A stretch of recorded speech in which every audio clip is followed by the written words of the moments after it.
It's time for communicating. Yeah, it's time for communicating. I am your hustler homie, your platform partner.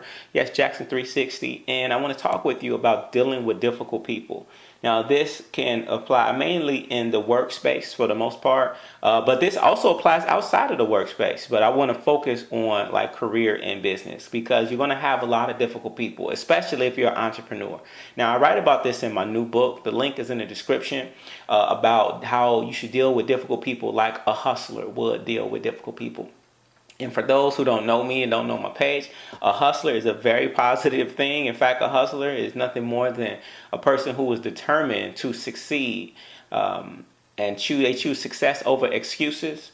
And this is the person that also will do that even if they have limited resources, period. It's nothing about anything illegal or negative, and sometimes that's what people think when they hear the word hustler, but it's a very positive thing, and I break that down in the book as well. That's why I call myself the book Shut Up and Hustle, because at the end of the day, 95% of the things in life you cannot control, but hustle is the one thing that you can control, and that is your ability to choose to win over making excuses and creatively solving problems. But anyway, that's not what this video is about. This video is about specifically dealing with difficult people and why you should do it like a hustler. Now, in business, never take anything personal. All right, don't take nothing personal because you're going to encounter all types of difficult people. In fact, some of these people, there's nothing that you will be able to do to please these people. So I want you to understand that difficult people, they thrive by controlling your emotions. They want to tangle you into their drama. They will be nasty. They will be difficult with you. In fact, sometimes they'll even be disrespectful. And you will never win being emotional with them in return. Okay? So you want to understand, in the work world especially, it's going to pay for you to just cool down. It's never about you personally. Remember that. I want you to remember that. It's never about you personally. Difficult people are usually just reenacting a drama from their own childhood or their personal insecurities. Many of these people have terrible issues in their family or their past, and they're just replaying their old dramas with a new actor. And in this case, you are the target.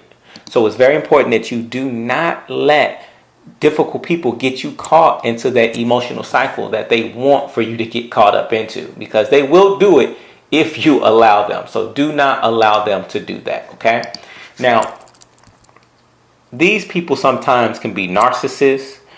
These can be people that are just passive aggressive. They can act like they're friendly, but they're really passive aggressive. So those people, so you have to be very careful. You have to be strategic and be logical.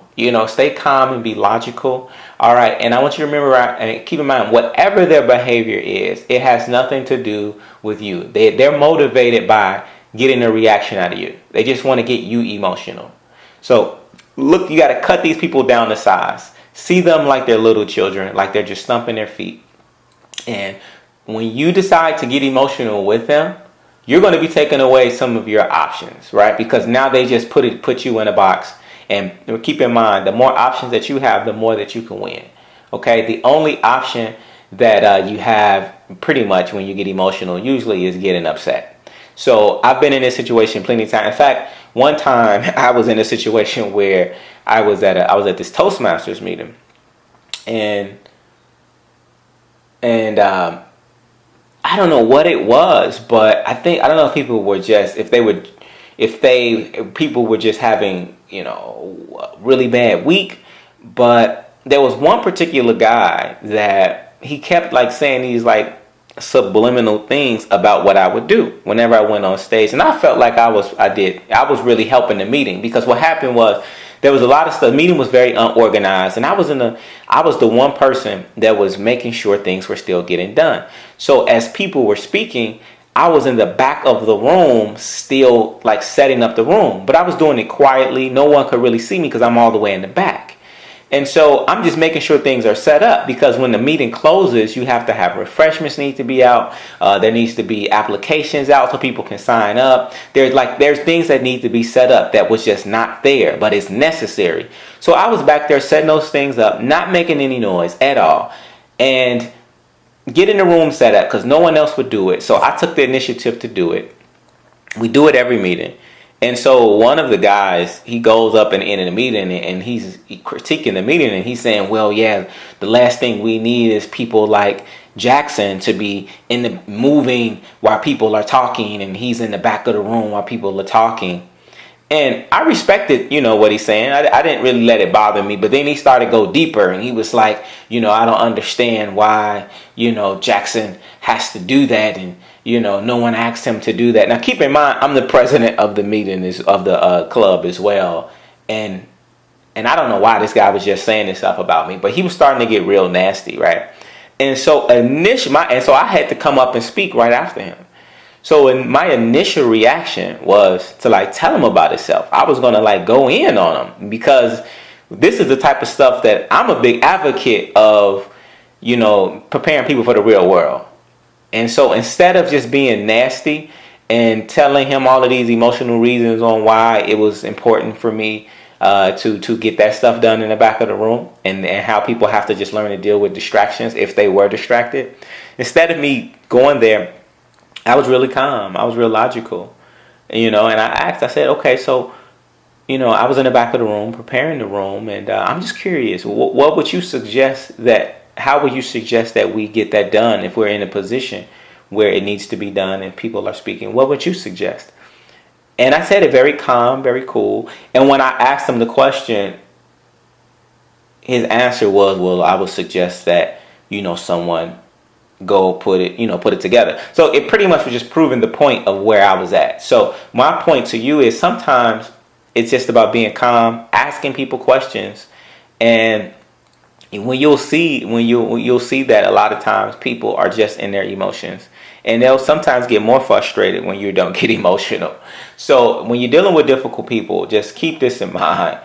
Sometimes you cannot please them. You can't make them happy because the real issue is not you. Okay, even if you try to support them, sometimes that may help, but sometimes they may not, because I'm talking about people that are difficult just for the sake of being difficult. Now, if you can support some people do want to be supportive. In fact, I talk about that in my book as well, dealing with difficult people. I want to pull it up so you guys can see that. But and sometimes you have not just a difficult person, but you have people that are very negative. And this is what I want you to understand about negative people. These people have this victim mindset, and it's very destructive. And I talk about it. And these victim mindsets, these are people that can bring down your whole group, right? These are people that they want to spread negative energy. And these people, they got a lot of free time. They're not really producing. They got a lot of idle time on their hand. These are the type of people that they're blaming everyone else for everything. These are the type of people that they're always justifying excuses. They're spreading negativity extremely fast. They're the gossiping around the group in the office. And these people are good recruiters. They're quick to tell everybody about the negative things that are going wrong. Okay? And these are also people that always got some type of bad luck going on in their life. Every time you look up, something's going wrong with them. Now, with these people, you want to immediately handle them immediately, right? Now, this is different from the difficult person, because the difficult people is nothing you could do but just be calm, be cool, and don't let it affect you, and know and understand in your mind it's not about you. Now, but when you're dealing with negative people, there's a different level of a victim mindset. Now, I'm going to tell you what you can try to do before we get to the point of where we can understand, is this person fixable or not fixable? Now, what you can try to do is you want to immediately get to that person and have some type of one-on-one meeting with them privately and see, do they have a deeper concern? Because some people do have deeper issues. Like I said, a lot of these times these people living with stuff, they're dealing with stuff that's at home. Whether it be they might be getting abused with the family or something's going on. Some type of trauma, something that they're really upset. Maybe you said something weeks ago and they just never let it go and they're still dealing with that. So see if there's a deeper issue and if you can support them.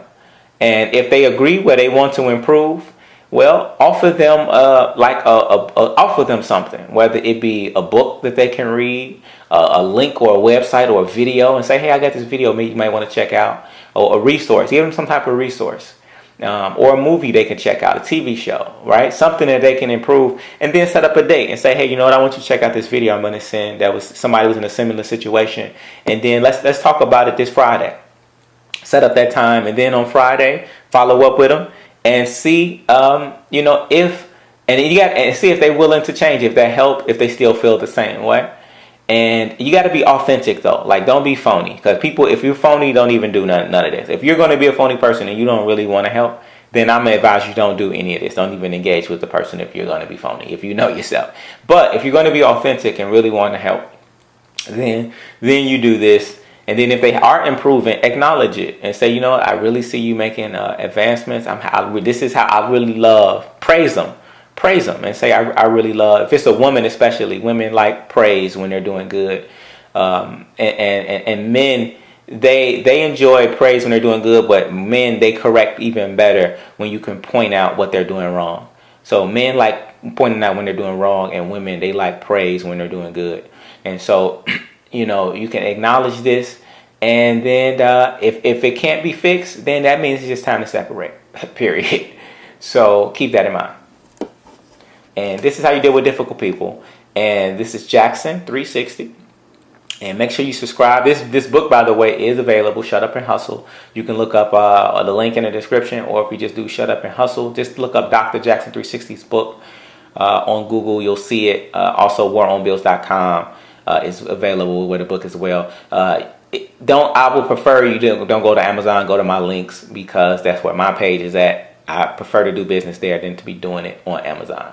But with that being said, thank you for listening and not being difficult.